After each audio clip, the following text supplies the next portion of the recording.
need prenatal vitamins when you're pregnant? Yes, you do. You definitely do.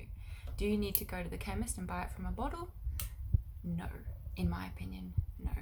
In fact, it's preferable if you don't do that. But let me just put a clause in here. If you're not going to eat a healthy diet, then probably get a bottle of synthetic vitamins. It might do something.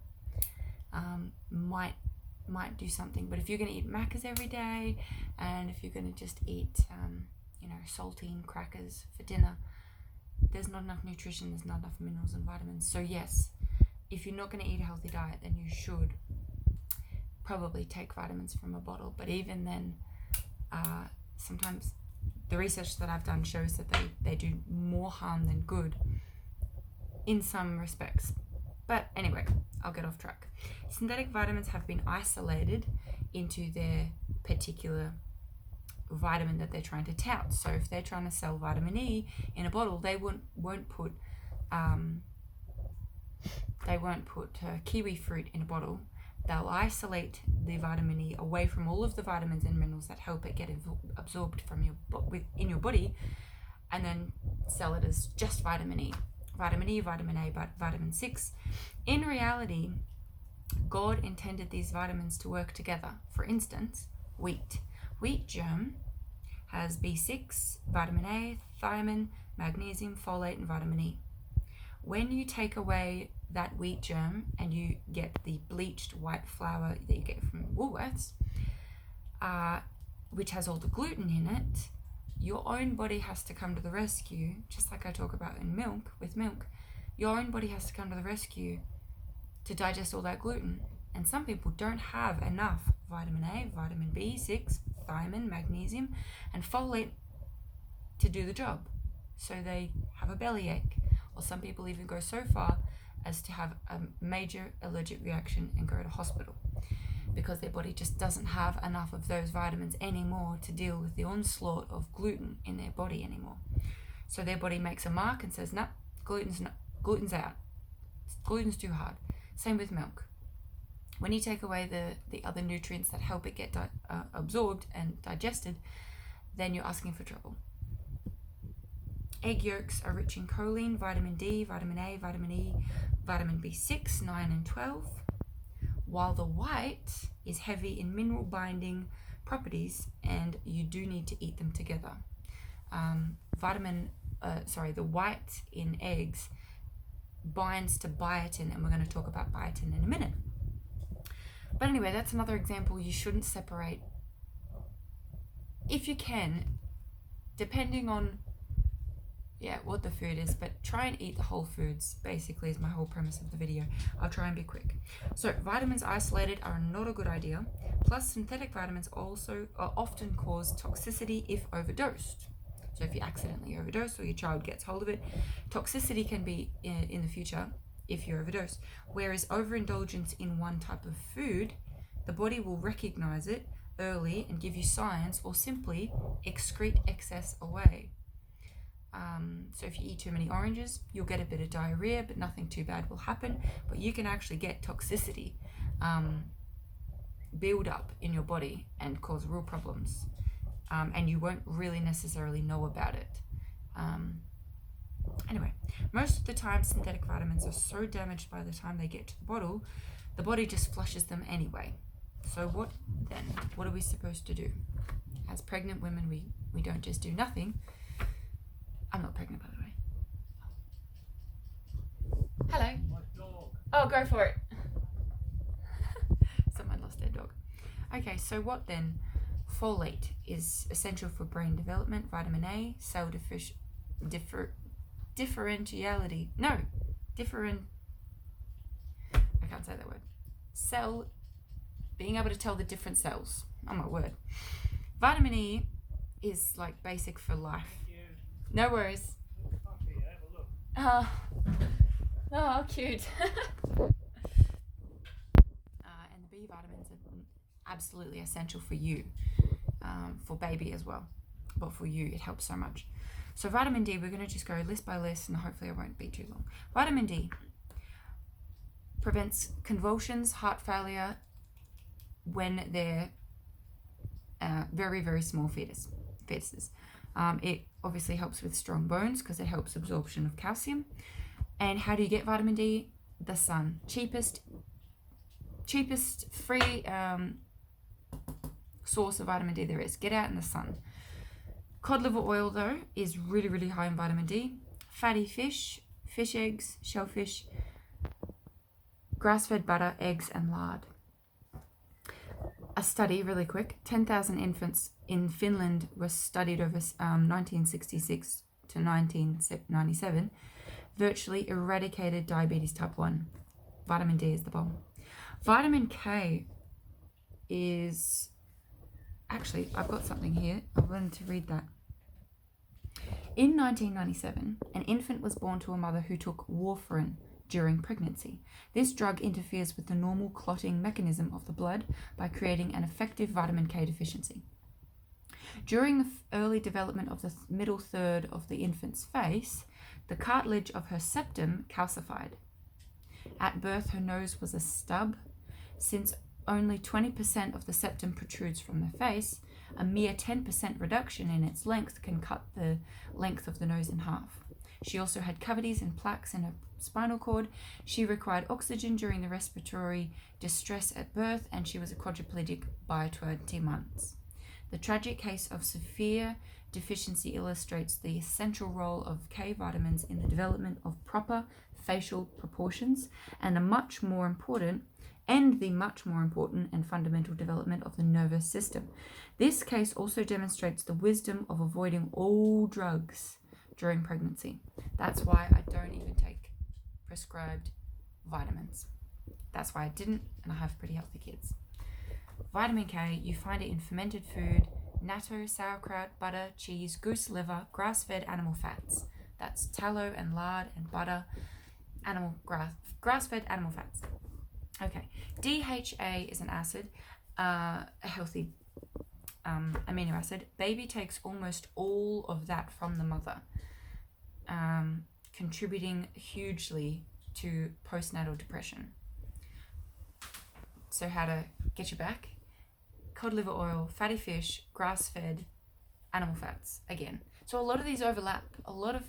That's the beautiful thing about a lot of these foods is that they're so rich in so many different vitamins. You don't have to take 15 different supplements and go out and buy hundreds and hundreds and hundreds of dollars. It's all in nature. That's the beautiful thing, is that I'm not advocating expensive prenatal vitamins because I have nothing to gain for you getting a bunch of chickens and eating good eggs. I have nothing to gain. That's the thing about the industry, and I'm just going to take a side note here, is that they're motivated by money. They want to make money. And I'm sure some of them have a good feeling that they're doing something right, maybe, helping pregnant women. But down to the dollar is the main reason. And for me doing this video, I gain nothing by you going out and eating some liver. It's pretty cheap. It's not going to benefit me in any way. You're not buying my product. That's what convinced me the most, is that nobody stands to gain anything by advising me to eat God's food. And as a Christian, that just spoke right to me. So DHA is really, really, really good for you after pregnancy, for your body to adjust and get back to everything. Biotin is a B vitamin. You get it with liver and egg yolks. I didn't do that much research. Basically, if you have a biotin deficiency, it can cause a lot of problems, but I didn't write them down, so I'm just going to keep motoring on. But biotin is important. Folate creates new DNA. Brain defects and spinal cords. Folate prevents brain defects and spinal cord malfunctions. It prevents miscarriage and retardation of the facial structures. So how do you get folate? And some doctors will be like, no, you've just got to buy it. It's really hard to get it in diet. Rubbish. It's easy if you're willing to eat liver. It's hard if you're not willing to eat liver. Go take it if you're not going to eat liver, because liver is the highest form of it. Saying that, I actually craved baked beans in my first trimester like crazy, and folate is really high in legumes, so just follow your body as well. And dark green vegetables are really high in folate. Choline, strong brain activity. So if you want your kids to be smart, eat lots of choline. It used especially when they're 4. So when they're 4, they use a lot of their brains being rewired, and they're learning a whole new vocabulary. Well, before they're 4, but when they're 4, there's big brain changes, and there's a lot of new synapses being made, new memories. You might remember a lot more memories when you're 4 than if you're 2.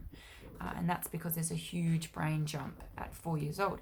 And choline in the womb helps prepare your body for that jump in 4 years. Isn't that crazy how it stores it away for when it's going to need that? So yeah, choline is huge. I read an interesting little thing, and I'll just read it for you.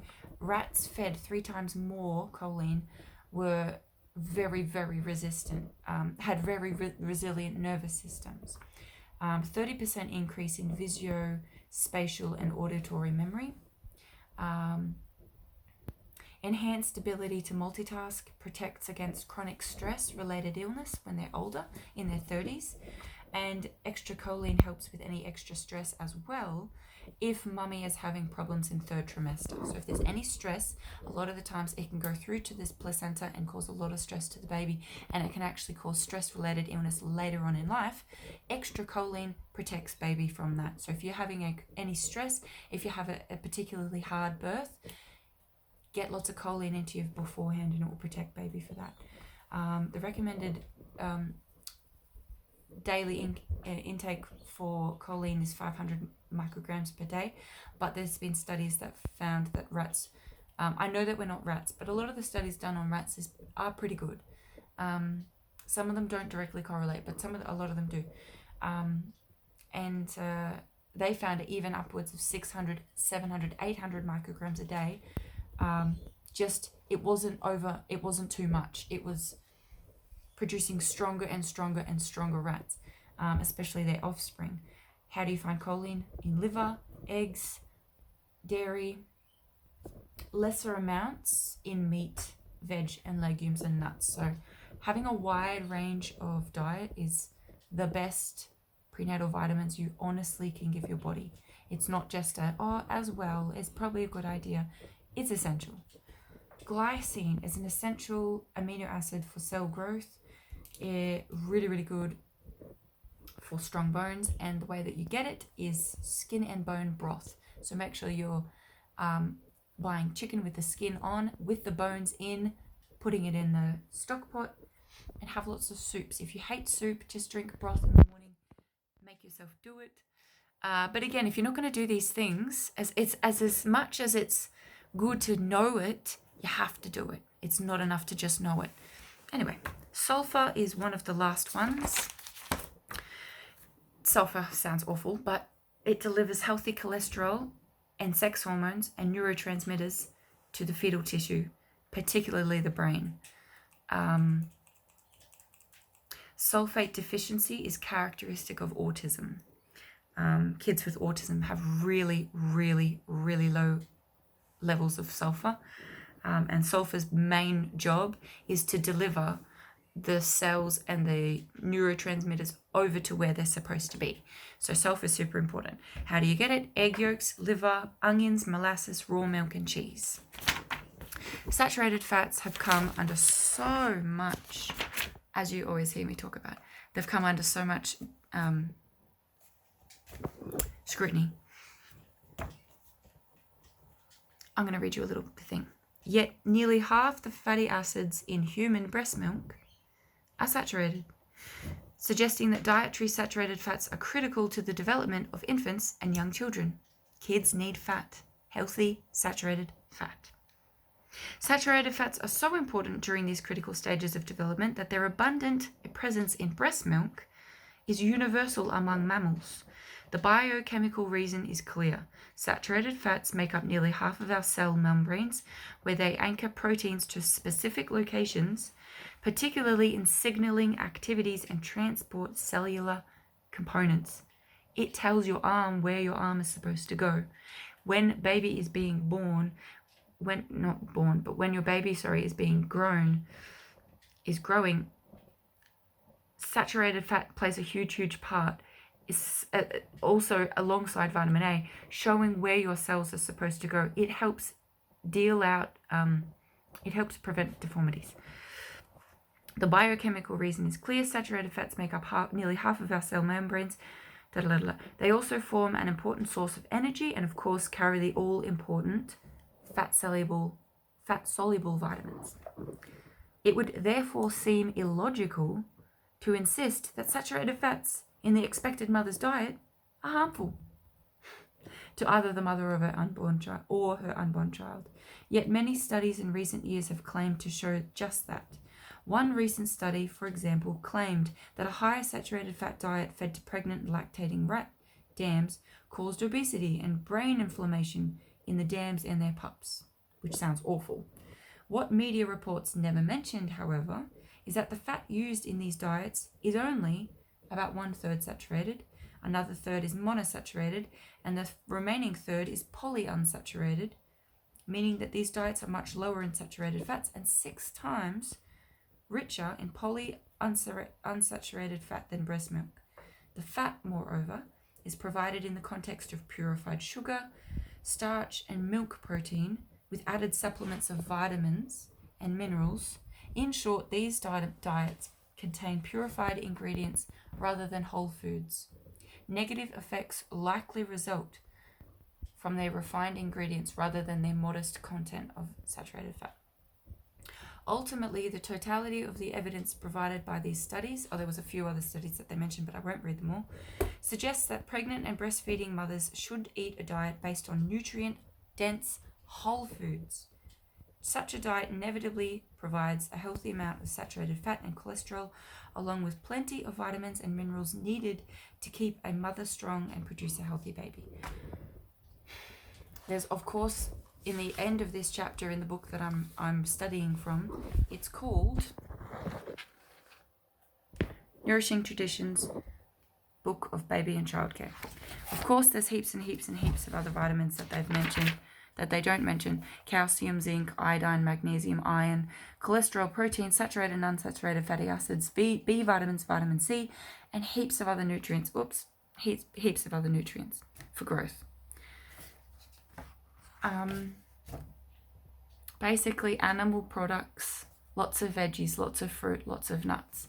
And don't go eating more than you need to. Your body will take what it needs. Everybody is different, so just because the recommended amount of food is like half a plate of meat, let's just say, you don't need to eat that much if you don't want to. If you want to, go for it, do whatever you want. But yeah, it's good to eat whole foods, and if you're eating out a lot because of the way that you work or whatever, yeah, I would highly recommend just making the effort into sourcing really good dense foods. Get hold of some liver, go to your butcher, they'll probably have grass-fed liver for you. If they don't, go find some grass-fed liver. That's probably my biggest advice. Not just mine, I didn't make it up. I'm honestly just learning so much as I go. Anyway, that's it. I'm gonna leave before it goes too long. It's too late. It already is.